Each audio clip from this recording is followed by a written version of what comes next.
Nós vamos abrir, irmãos, a palavra em Lucas capítulo 2. Lucas capítulo 2.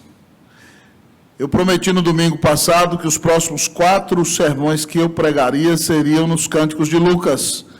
Então eu preguei no domingo passado pela manhã no cântico de Maria, à noite no cântico de Zacarias, todos os cânticos celebrando o Natal.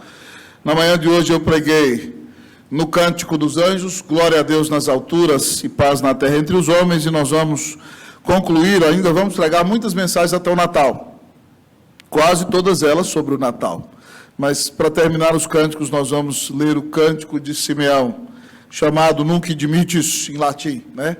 Despede agora. Eu vou convidar você a ficar de pé, nós vamos ler a palavra de Deus em Lucas capítulo 2, a partir do versículo de número 25. Lucas capítulo 2, a partir do versículo de número 25. Lucas 2, de 25 em diante, assim diz a palavra do Senhor.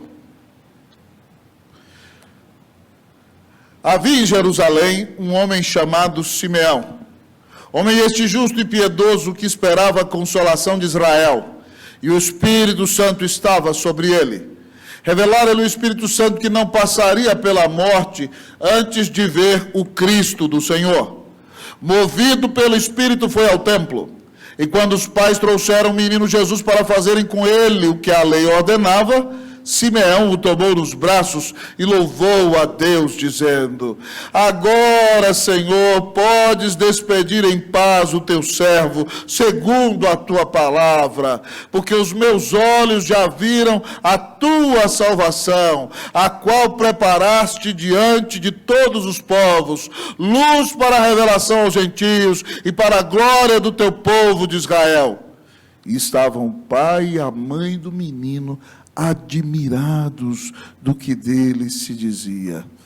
Simeão os abençoou e disse a Maria, mãe do menino: eis que este menino está destinado tanto para a ruína, como para o levantamento de muitos em Israel, e para ser alvo de contradição. Também uma espada traspassará a tua própria alma, para que se manifestem os pensamentos de muitos corações. Oremos ao nosso Deus, clamando a Ele que fale conosco, para a honra e para a glória do nome de Jesus. Oremos ao nosso Deus. Pai, muito obrigado por tudo que o Senhor tem feito por nós nessa noite. Nesse dia do Senhor, que alegria, Deus, ó Pai, ver como o Senhor é bom e como o Senhor cuida de nós. Te pedimos perdão quando o nosso coração não é grato. Tem misericórdia de nós. O Senhor está no controle de todas as coisas. O Senhor faz tudo no teu tempo e do teu jeito. E muitas vezes, Deus, ó Pai, o Senhor vem e, ó Pai, permite que a nossa vida seja sacudida, meu Pai, para que nós nos voltemos para a tua presença. Confessamos ao Senhor que nós queríamos estar, ó Deus, ó Pai, não nessa situação, mas tudo o que o Senhor faz é o melhor. E nós queremos, ó Deus, aprender a agradecer em toda e qualquer situação de nossa vida. Então agora, Deus, fala conosco na tua palavra. Pai, dá-nos a bênção de ter uma meditação, ainda que objetiva, que aqueça o nosso peito. E depois, Deus, que ao sentarmos-nos na mesa do Senhor, que tenhamos um momento de comunhão íntima e pessoal com o Filho de Deus. Fala conosco, Deus. Abençoa a nossa vida. Nós oramos em nome de Jesus. Amém. Pode sentar-se.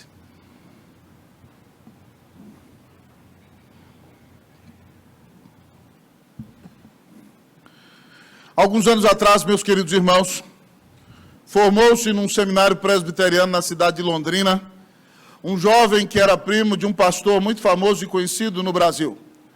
E quando ele estava ali naquela formatura, ele se referiu a um dos pastores mais antigos daquela região, dizendo o seguinte: como fala bem esse meu primo, um pastor tão jovem, e é o orador da turma, e se destacou, eu estou impressionado com este jovem. E de repente o pastor mais velho falou para ele o seguinte: meu filho, não me interessa como um homem começa, eu quero saber como ele termina. Não me interessa saber como o homem começa. Eu quero saber como ele termina. Muita gente, irmãos, começou muito bem. Muita gente começou trazendo grande impacto e frenesi. Mas no meio do caminho abandonou a Cristo, abandonou o Evangelho e terminou mal. Então muitas vezes nós nos impressionamos com o dia dos começos. Mas nós temos que ficar impressionados com o dia do final. Porque enquanto muitos tropeçaram, ficaram no caminho, alguns terminam bem, debaixo da bênção de Deus. E aqui nesse texto, irmãos, nós encontramos um homem chamado Simeão. Alguns comentaristas querem dizer que ele não é um velho e está longe de morrer. Mas nenhum homem, amado irmão, que estivesse longe da morte, diria: despede agora em paz o teu servo. É lógico que provavelmente Simeão já é um homem de idade avançada. E agora ele diz ao Senhor que, tendo cumprido Deus a promessa de Deus para com a sua vida, ele já pode partir deste mundo. Ao olharmos para a maneira como Simeão termina, ao encontrar o menino Jesus no templo, que por obediência à lei foi levado ali para ser consagrado a Deus, nós vamos aprender nesta noite sobre a arte de terminar bem. A arte de terminar bem. E a pergunta que vamos responder é: como terminar bem? Em primeiro lugar, o texto da palavra de Deus nos diz: encha-se do Espírito. Como terminar bem? Encha-se do Espírito. Simeão, diz o texto aqui no versículo 25, havia em Jerusalém, acompanhe comigo o texto. Você vai lendo, vai lendo com os olhos, eu vou lendo aqui com os lábios. Havia em Jerusalém um homem chamado Simeão, homem este justo e piedoso, que esperava a consolação de Israel, e o Espírito Santo estava sobre ele. Revelara-lhe o Espírito Santo que não passaria pela morte antes de ver o Cristo do Senhor. Movido pelo Espírito, foi ao templo, e quando os pais trouxeram o menino Jesus para fazerem com ele conforme a lei ordenava, Simeão tomou nos braços, dizendo: agora, Senhor, podes despedir em paz o teu servo. A arte de terminar bem. Como terminar bem, irmãos? Em primeiro lugar, o texto diz: encha-se do Espírito Santo. A palavra de Deus, quando fala de Simeão, diz que ele é um homem justo. É um homem que, pela graça de Deus, obedece à palavra de Deus. Foi justificado pela fé no Senhor e vive uma vida piedosa. Diz o texto que ele é piedoso. Isso significa que, além de ser um crente, alguém que foi perdoado por Deus pelos seus pecados, ele é um homem que estuda a palavra de Deus. Ele é um homem que ora. Ele é um homem que tem comunhão íntima com o Senhor. Ele vive uma vida piedosa. E ele tem todas as suas expectativas colocadas em Deus, porque diz o texto que ele esperava a consolação de Israel. Ou seja, ele esperava conhecer o Messias. O grande desejo da vida dele era conhecer o Filho de Deus que veio ao mundo para nos salvar. A consolação de Israel é Jesus. Ele é o nosso maravilhoso conselheiro, o nosso grande consolador. Esse Simeão, com sua vida, já dá evidência de que é cheio do Espírito Santo. Mas para que não nos reste dúvidas, o texto, de maneira impressionante, por 3 vezes, revela o relacionamento que Simeão tinha com o Espírito Santo de Deus. A primeira coisa que o texto diz no versículo 25 é que o Espírito Santo de Deus estava sobre ele. Ele era um homem habitado pelo Espírito Santo. Ele era um homem cheio da presença do Espírito Santo de Deus. Irmão, só é cheio da presença do Espírito Santo de Deus alguém que tem o prazer de ouvir Deus falando consigo em sua palavra. Alguém que tem uma séria vida de oração. Alguém que vive uma vida cantando louvores e glorifica ao Senhor. Alguém que foge do pecado. Alguém que ama fazer parte do povo de Deus. Alguém que busca a presença do Senhor em sua vida. O Espírito do Senhor está sobre Simeão. Essa é a explicação para que ele seja justo, para que ele seja piedoso e para que ele tenha expectativa de conhecer o próprio Filho de Deus. Em segundo lugar, referindo-se ao Espírito, Lucas diz que o Espírito Santo lhe revelara que não passaria pela morte antes de ver o Cristo do Senhor. Que bênção maravilhosa encontrar um homem que tem tanta comunhão com o Espírito Santo de Deus, que o Espírito Santo de Deus lhe mostra qual é o próximo passo. Nem sempre, irmãos, Deus vai nos mostrar qual é o final da nossa história. Nem sempre Ele vai dizer o que nós temos que fazer no ano que vem, daqui 5 ou 10 anos. Mas quando nós temos comunhão com Deus, nós podemos ter a expectativa de que o Senhor sempre, por sua graça, vai nos mostrar qual é o próximo passo. E foi isso que aconteceu com Simeão. O Senhor lhe disse que ele não ia morrer o Espírito Santo antes de ver o Messias, o Salvador, Jesus Cristo, nosso Senhor. E por causa dessa vida cheia e plena do Espírito Santo, quem conduz a vida de Simeão é o Espírito. E o texto diz que movido pelo Espírito do Senhor. Que palavra maravilhosa, irmão. O Espírito Santo o impeliu, o moveu a ir ao templo.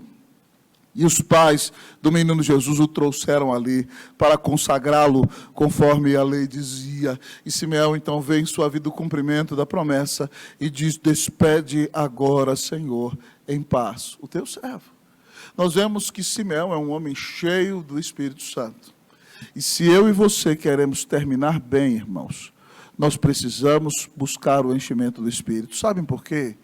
Porque nós não conseguimos viver a vida cristã confiados na nossa própria capacidade. Nós não podemos vencer as nossas lutas confiados em nosso próprio poder. Nós só conseguimos vencer o mundo, o pecado e o diabo se nós tivermos comunhão íntima com o nosso Deus. Nosso Senhor Jesus já foi claríssimo ao nos advertir em João 15:5, dizendo: eu sou a videira, vocês são os ramos. Todo aquele que estiver ligado em mim e eu nele, esse vai dar muito fruto, porque sem mim nada podeis fazer. Fique ligado na videira. Se você quer terminar bem, se você quer ser uma bênção, se você quer aprender de Deus qual é o próximo passo, se você quer ser um crente cheio do Espírito Santo, se você quer ter uma vida movida pelo próprio Espírito Santo de Deus, você tem que buscar ter um relacionamento íntimo e pessoal com o Senhor. Você tem que buscar ler a sua palavra todos os dias, dedicar-se a uma séria vida de oração, frequentar os cultos, ouvir sermões bíblicos, participar da vida do povo de Deus, compartilhar com seus irmãos seu motivo de oração e viver em comunidade na dependência do Espírito Santo de Deus, guiado pelo Espírito Santo do Senhor. Então, meu irmão, meu desejo é que você termine bem. Quando você olha para o livro de Atos dos Apóstolos, você vê o Espírito Santo dirigindo claramente a igreja. O Senhor Jesus prometeu quando ressuscitou: mas recebereis poder ao descer sobre vós o Espírito Santo, e sereis minhas testemunhas em Jerusalém, Judeia e Samaria, até os confins da terra. Em Atos capítulo de número 12, irmãos, Atos capítulo 13, você encontra os pastores de Antioquia jejuando, orando, servindo a Deus. E de repente o Espírito Santo diz: separai-me agora a Barnabé e Saulo para a obra que os tenho chamado. A Bíblia diz que eles estão servindo a Deus, orando, jejuando, pregando, buscando a presença do Senhor, edificando o povo. E quanto mais consagrados nós estamos, mais preparados para ouvir a voz do Espírito nós estamos. E a Bíblia diz então que quando o Espírito Santo pediu Barnabé e Saulo, o pastorzão titular da igreja, e Saulo, o maior pregador e teólogo da igreja, a igreja não reclamou. A Bíblia diz que eles jejuaram e oraram. E jejuar e orar significa que nós dependemos de Deus e não de homens. E eles então fizeram um cultão maravilhoso, e a Bíblia diz que eles despediram Barnabé e Saulo. Fizeram as honras do envio. Veja bem que quem é o Senhor das missões, quem é o Senhor do nosso chamado, quem é o Senhor da nossa vida, quem é o Senhor da igreja, é o Espírito Santo de Deus. Eu preciso do Espírito Santo, irmão. Eu não poderia pregar para você se não houvesse Espírito Santo. Não teria sequer um fruto no meu ministério se não houvesse Espírito Santo. Não teria experimentado as vitórias que temos experimentado contra a carne, contra o diabo e contra o mundo, se o Espírito Santo de Deus não se manifestasse em nossa vida. nós precisamos crer no Espírito Santo. A Bíblia diz que ele é o outro Consolador. Jesus foi e deixou o outro Consolador. É porque você tem o Espírito Santo que você tem Bíblia. Ele preservou os autores bíblicos de erro. É por causa do Espírito Santo que nós somos regenerados soberanamente. Ressuscitamos na alma, nascemos de novo. Isso é obra soberana de Deus. A teologia chama isso de uma obra monergística. O Espírito Santo nos ressuscitou na alma e nós cremos e agora nós temos vida eterna. O Espírito Santo, quando nós cremos, ele nos selou. E agora ele habita em nós. Ele é a garantia de que Jesus virá para nos buscar. O Espírito Santo é que nos entristece quando nós tropeçamos, quando nós recaímos, quando nós pecamos. É Ele que nos chama ao arrependimento. É o Espírito Santo que nos dá poder para pregar. É o Espírito Santo que faz a igreja crescer. É o Espírito Santo que conduz a obra missionária. Eu preciso do Espírito Santo. Não há nada de importante no reino de Deus sem o poder do Espírito Santo de Deus. Se nós queremos experimentar o poder do Espírito Santo de Deus na nossa vida, nós temos que ser homens e mulheres de oração. Nós temos que ser um povo que se dedica intimamente à comunhão com o Senhor. O grande pregador Spurgeon, no seu púlpito, tinha 15 degraus. E quando ele subia para pregar, ele pisava no primeiro e dizia: eu creio no Espírito Santo. No segundo ele dizia: eu creio no Espírito Santo. No terceiro ele dizia: eu creio no Espírito Santo. No quarto eu creio no Espírito Santo. No quinto eu creio no Espírito Santo. Eu creio no Espírito Santo. 7, 8, 9, 10 eu creio no Espírito Santo. 11, 12, 13, 14, 15 eu creio no Espírito Santo. E quando ele subia para pregar, ele estava cheio do poder, porque pregava na dependência do Espírito Santo. Como diziam os antigos irmãos, pouca oração, pouco poder. Nenhuma oração, nenhum poder. Muita oração, muito poder. Que a Igreja Presbiteriana Unida de São Paulo experimente o poder libertador do Espírito Santo de Deus. Amém? Que Deus faça de nós uma igreja de oração. A arte de terminar bem. Hoje, irmãos, quando orei pelo pastor Camargo de manhã, eu agradeci a Deus. Pastor Camargo está com 73 anos de vida. Quantos de ministério, reverendo? 49 anos de ministério. Pastor Camargo começou há muito tempo. Infelizmente, alguns colegas dele ficaram pelo caminho.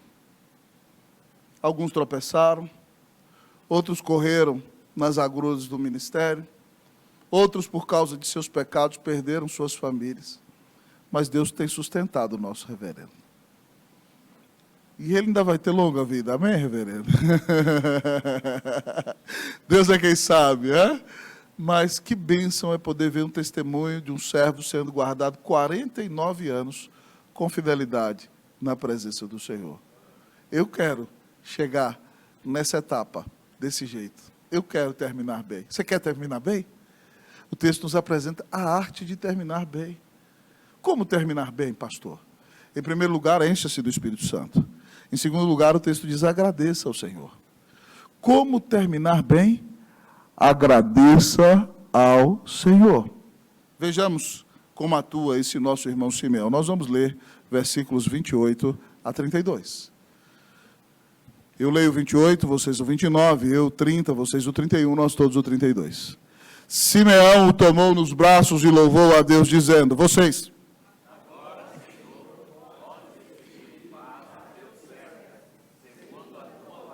porque os meus olhos já viram a tua salvação. Todos, luz para a revelação aos gentios e para a glória do teu povo de Israel. A palavra de Simeão, irmão, é uma palavra de gratidão. Ele diz para o Senhor: agora, Senhor, podes despedir em paz o teu servo. Deus, completei a missão.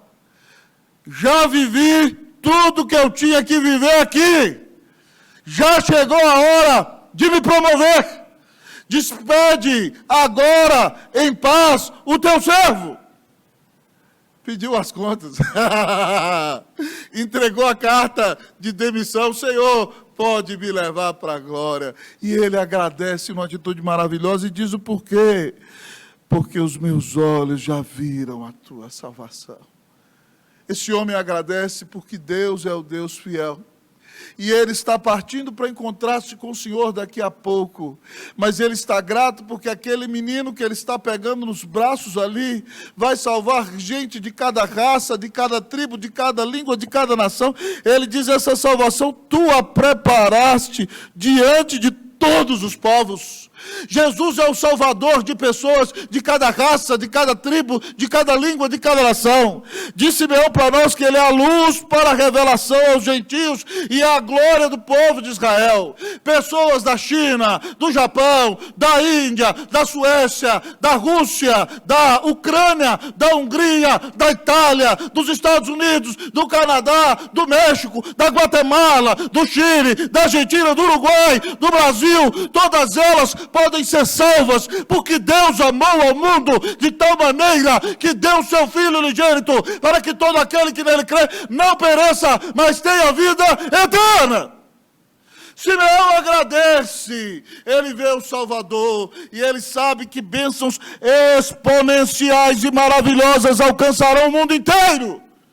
E ele pode prever tudo isso, e ele diz: obrigado, Deus, pode me levar em paz, porque os meus olhos já viram o Salvador do mundo. Meus olhos já viram a grande salvação. Que bênção maravilhosa, irmãos. É por isso que eu disse a vocês de manhã que a gente não pode tratar o Natal como se fosse uma coisa qualquer. Se o próprio Deus, nestes 2 primeiros capítulos de Lucas, faz festa, celebra de maneira bela, gloriosa, mostrando anjos se revelando, anjos cantando, sacerdotes perdendo sua voz, uma virgem sendo mãe de um filho, uma mulher cheia do Espírito Santo adorando, nascendo um jovem profeta do Messias, o Filho de Deus vindo ao mundo, hospedado numa hospedaria, anjos descendo do céu, cantando gloriosamente. O Natal é exponencial, irmãos. E se nós formos alcançados pelo Natal, que é a vinda de Cristo ao mundo, nós temos que ser as pessoas mais agradecidas da terra. Domingo passado eu preguei sobre isso. Maria, depois de receber a revelação do anjo, que ela ia ser mãe do próprio Filho de Deus, que ela não ia ter relação com homem nenhum, e o Espírito Santo ia fecundar o óvulo dela, colocando a semente de vida ali, de maneira que o filho dela não seria pecador, porque não seria de semente de homem.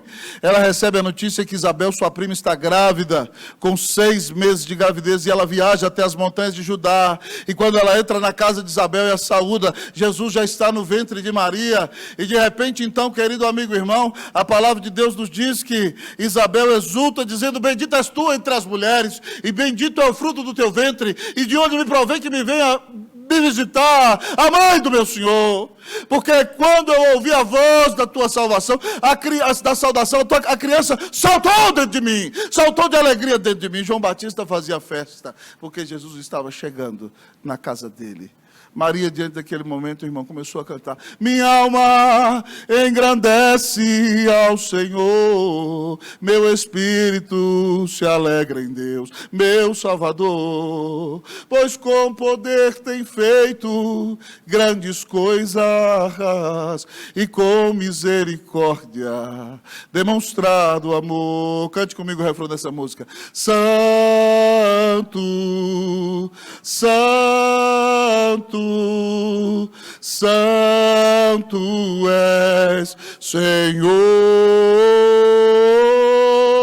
Santo, Santo, Santo és, Senhor. Preste atenção aqui no recado do Senhor para você. Tudo o que Satanás quer é tirar a gratidão do seu coração. Sabe por quê? Porque quando ele tirar a gratidão do seu coração, você vai dizer assim: Deus não está nem aí para mim. Minha vida não vale a pena. E aí você vai buscar alegria em qualquer outra coisa que não seja Deus. Você vai meter o pé na jaca e vai fazer um monte de besteira, porque você deixou de agradecer toda a bondade de Deus para contigo. Todas as vezes, irmãos, que a gente faz besteira, que a gente trata mal alguém, que a gente esfria na fé, é porque a gente parou de olhar para a bondade de Deus, parou de olhar para a infinita misericórdia de Deus, e deu ouvidos para a voz mentirosa do diabo, ou para as mentiras do nosso coração. Tudo que Satanás quer é matar a gratidão em sua vida. Porque se a gratidão sai da sua vida, a ruína vai chegar à porta da sua casa. Tudo de bom que você tem vai começar a ser destruído. Porque você parou de olhar para a bondade de Deus. Veja como Deus tem sido bom com você. Eu mereci estar no inferno agora, irmão. Mas Deus mandou o único filho dele para me salvar. E como ele tem cuidado de mim. Ele não tem compromisso de fazer as coisas do jeito que eu quero. Mas ele tem o compromisso de me dar o melhor. Porque ele me amou e deu Cristo na cruz para me salvar. Então seja agradecido. Espere o tempo de Deus. Saiba que Deus já deu Jesus por você. E Paulo diz em Romanos 8,32, aquele que não poupou o seu próprio filho, antes por todos nós o entregou, porventura não nos dará graciosamente com ele todas as coisas? Se Deus já deu por você, aquele que ele tinha de melhor, o único filho dele, você acha que ele vai deixar de cuidar de você? Você acha que ele vai te abandonar? Quando nós entendemos o quanto Deus nos ama, irmãos, nós vamos saltar de alegria. E aí a gente para de viver com base em comparação, sabe por quê? Porque a gente não tem que ter o que o outro tem. A gente tem que cumprir o chamado de Deus para a nossa vida. Cada um de nós tem um chamado único, pessoal e intransferível. E nossa alegria não está nem no nosso próprio desempenho, não pode estar, nem no nosso próprio chamado, mas está no grande amor que Deus tem por nós. E é por causa desse amor que nós vamos pisar fora da cama de manhã e vamos servir. E quando nós entendemos o tamanho desse amor, nós vamos nos alegrar de maneira maravilhosa com as bênçãos que Deus dá para nós, mas também com as bênçãos que Deus dá para os nossos irmãos. Um dia desse aqui, nem falei com o pastor que eu ia falar isso, mas eu vim aqui no Mackenzie e o meu coração explodiu de alegria, sabe por quê? Porque eu vi o pastor Alexandre, que é da nossa equipe, gente, fera, né? Exponencial. Todo dia da semana, pregando para auditórios cheios, para a elite da sociedade paulista. E eu falei para o meu amigo, falei, Alexandre, você está vendo o que Deus está fazendo? Eu fiquei impactado e emocionado, sabe por quê, irmãos? Ainda brinquei com ele, falei, daqui a alguns anos, esses meninos que estudam aqui vão ser deputados, senadores, escritores, advogados, e algum deles vai falar sobre pregação e diz, eu aprendi a falar em público ouvindo o capelão do Mackenzie, reverendo Alexandre Antunes. Deus me mostra as coisas assim lá na frente, irmãos. Eu sou meio doido assim, sabe? E eu compartilhei essa alegria com o Alexandre. Que privilégio. Deus trouxe o pastor Alexandre lá de Goiás. E ele está sendo um instrumento de bênção, não só para a gente da igreja, mas todas as formaturas de todos os fins de ano, nessa que é uma das escolas mais importantes do Brasil. Meu amigo, pastor Alexandre, pastor da Unida, pasme, prega a palavra de Deus para a glória de Deus. Que bênção maravilhosa. Mas não é só o pastor Alexandre, que bênção Deus tem dado para você. Se você olhar para o pastor Silas, mesmo doente, ele senta naquele piano ali, glória a Deus. Se você olhar para o pastor Camargo, todo mundo fala, meu Deus, pastor Camargo é o pastor mais amoroso de toda a terra. Tem dia que eu falo com o Cleusa, eu queria ser igual o pastor Camargo. Se eu fosse igual ele, eu levava menos burdoada. E o pastor Galo, irmãos. O pastor Galo já tem 60, é um trator, irmão. Para cima, para baixo, corre para lá, para cá, atende alguém, vai na EB, atende o necessitado, e visita um, cuida de outro. Que trabalho maravilhoso. Que equipe preciosa. Não vou dar tempo nem de falar dos presbíteros, diáconos, de cada membro dessa igreja. Como cada um tem seu lugar no corpo de Cristo. E como cada um é útil, é precioso, é um vaso maravilhoso nas mãos de Deus. Ao olhar só para a equipe maravilhosa que Deus me deu, eu salto de alegria. Porque eu agradeço a Deus. Eu sou abençoado por esses irmãos. E eu sou abençoado ao vê-los sendo bênção. Porque Deus os colocou para ser bênção nessa terra. Eu quero ser grato pelas bênçãos que Deus me dá. Eu quero ser grato pelas bênçãos que Deus dá a eles. Eu quero ser grato pelas bênçãos que Deus tem dado a você. Então, meu irmão, não creia na mentira do diabo. O diabo vai dizer para você assim, Deus não está nem aí para você. Deus não se importa com você.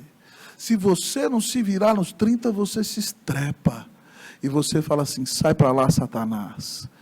A cruz foi cravada e ela é a maior demonstração de amor da terra. Irmãos, é tão maravilhoso que Paulo em Colossenses diz que quando Cristo morreu na cruz, ele venceu os principados e as potestades, ele venceu os demônios, o diabo e todos os demônios do inferno. Sabe por quê? Porque quando ele morreu na cruz, o diabo não tem mais poder de te acusar. Porque ele morreu por você. E Paulo diz lá em Colossenses 2 que ele pegou a nota promissória, que tinha todas as suas dívidas escritas, e ele cravou na cruz, pá, de uma vez só. E quando ele cravou, o sangue dele escreveu ali, está pago.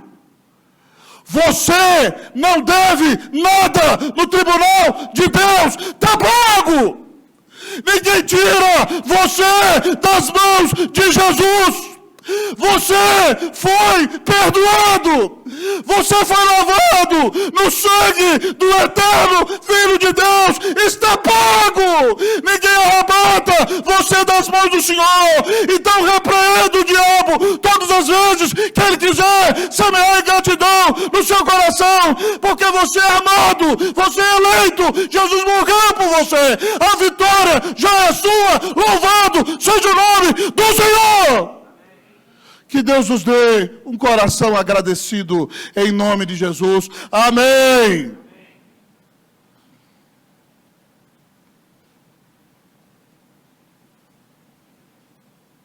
Você quer terminar bem? O texto nos apresenta a arte de terminar bem. Como terminar bem, pastor? Encha-se do Espírito Santo. Seja agradecido. Mas como terminar bem? Em último lugar, o texto diz, abençoe os demais. Como terminar bem? Abençoe os demais. Nós vamos ler versículos 33 a 35. Eu vou ler 33, a igreja o 34, todos nós o 35. Estavam o pai e a mãe do menino, admirados do que dele se dizia. Vocês.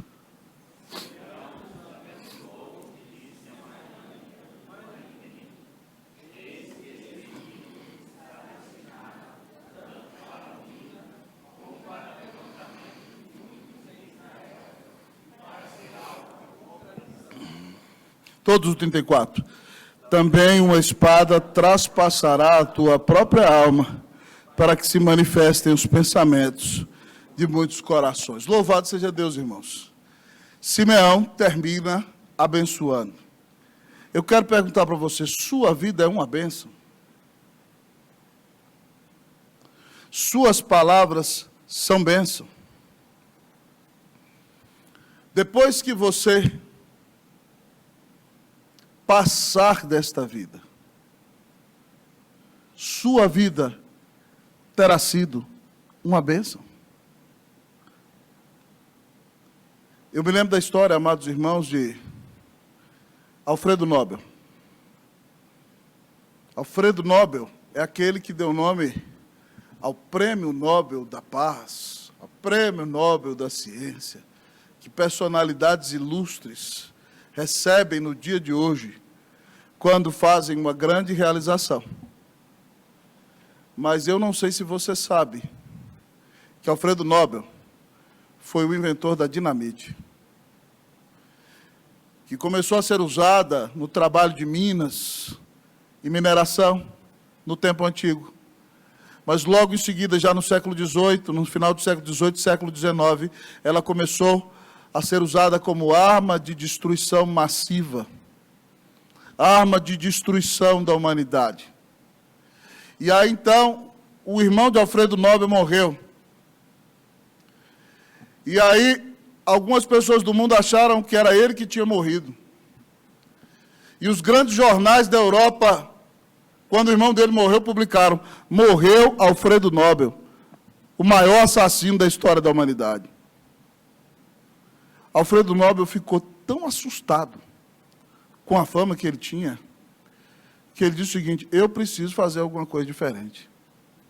Eu preciso fazer algo que vai contribuir para mudar a história da humanidade.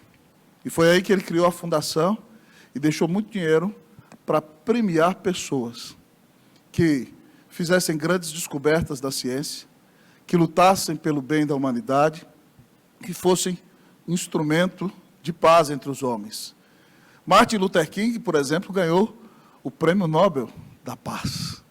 E aí, então, Nobel, ao criar esse Prêmio Nobel, ajudando e dando recursos e apoiando financeiramente aqueles que pesquisavam novas ideias que trariam bem para a humanidade, aqueles que buscavam a paz entre os homens, aqueles que buscavam mudar o mundo, Alfredo Nobel mudou a sua história. Talvez até hoje você não sabia que ele foi o inventor da dinamite, mas você já tinha ouvido falar do Prêmio Nobel da Ciência, do Prêmio Nobel da Paz. Ele conseguiu mudar o seu legado. Ele era um homem que amaldiçoava e terminou sendo um homem que abençoava. A palavra de Deus nos diz que Simeão abençoa. Simeão abençoou a José e Maria e diz o seguinte: quando ele fez aquela declaração maravilhosa sobre Jesus, eles ficaram perplexos, surpreendidos, admirados, diz o versículo 33. E eles, então, no versículo 34, dizem o seguinte: ele diz o seguinte: Simeão os abençoou. Jesus está no colo de Maria. E ele disse a Maria, mãe do menino: olha a bênção. Às vezes a bênção não é só mamão com açúcar, não, irmão. A bênção pode ser complicada, mas a gente tem que ser bênção. Diz o texto aqui: eis que este menino está destinado tanto para a ruína, como para levantamento de muitos em Israel. Quem não crê em Jesus vai ser arruinado, vai ser jogado no inferno da ira de Deus. Quem crê em Jesus como seu Salvador vai ser restaurado, levantado, curado e libertado. Diz o texto que ele seria alvo de contradição, e ele foi a vida inteira. Você sabe como os fariseus, os religiosos de Jerusalém o perseguiram. Você sabe como Satanás se opôs a ele. E você sabe na história da humanidade como a igreja de Cristo tem sido perseguida e milhares, milhões de pessoas têm sido assassinadas e perseguidas no mundo por servirem a Cristo Jesus. Jesus é alvo de contradição até os dias de hoje. E Simeão está abençoando a Maria ao dizer isso. E aí ele diz a ela o seguinte: também uma espada traspassará a tua própria alma. Ele diz assim: Maria vai ter como uma espada fincada na alma dela. Está falando da morte de Jesus, para que se manifestem os pensamentos de muitos corações. Jesus morreu, irmãos. Sua mãe jovem sofreu ao vê-lo morrer, mas no terceiro dia ele ressuscitou e venceu a morte. Está sentado à direita de Deus. Simeão foi profeta de Deus na vida de José e Maria. Ele disse que Jesus abençoaria muitos, arruinaria a vida de muitos e seria objeto de contradição. Mas ele é o Salvador do mundo. Ele veio restaurar a nossa comunhão com Deus. E ele voltará em glória, estabelecerá o seu reino. E nós estaremos eternamente em sua presença, nós que cremos em Cristo Jesus. Eu quero lhe perguntar, como está a sua vida? Talvez hoje a sua vida até hoje só foi uma tragédia. E você não deixou nada de bom para alguém. Mas hoje Deus está te dando a oportunidade de mudar. Alfredo Nobel teve uma oportunidade e mudou.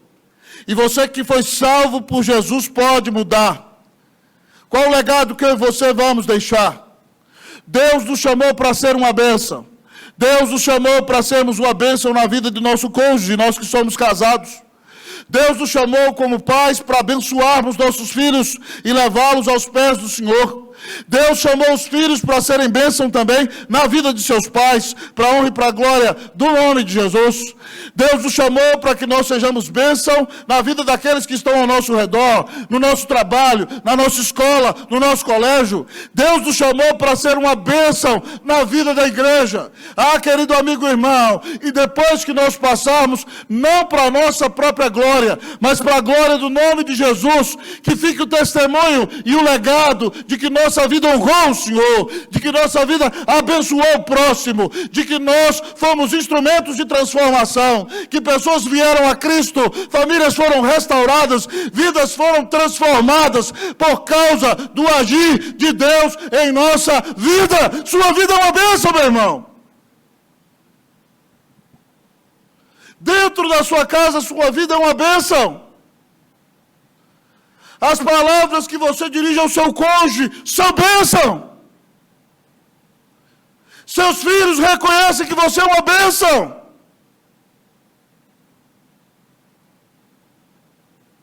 No seu trabalho, as pessoas veem que você é uma bênção. Que Deus tenha misericórdia de nós. Se nós não temos sido bênção, essa é a oportunidade de arrependimento. Hoje é o dia de mudar.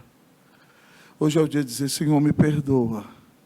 Eu não tenho sido a bênção que deveria ser. Mas porque o Senhor Jesus morreu por mim, eu quero sair daqui e eu quero ser uma bênção. Para a honra e para a glória do nome de Jesus. Você quer ser uma bênção? Amém? Fale com convicção. Você quer ser uma bênção? Que você diga: faze-me vaso de bênção, Senhor, vaso que leve a mensagem de amor, e eis-me submisso, e ao teu serviço eu me consagro, bendito Senhor.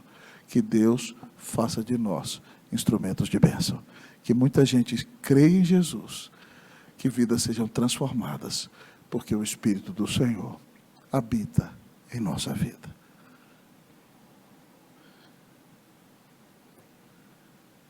Como nós vamos terminar? Não me interessa como o homem começa. Eu quero saber como ele termina. A arte de terminar bem. Como terminar bem? Encha-se do Espírito Santo. Seja agradecido. Abençoe os demais. Que Deus nos dê a bênção de viver bem, de fazermos a diferença, de cumprirmos a nossa missão. E quando chegar a nossa hora de partir, que nós digamos a Deus: Senhor, despede em paz agora o teu servo, porque eu tenho experimentado as grandes bênçãos da sua salvação. Que Deus faça de nossa vida uma bênção, em nome de Jesus. Amém.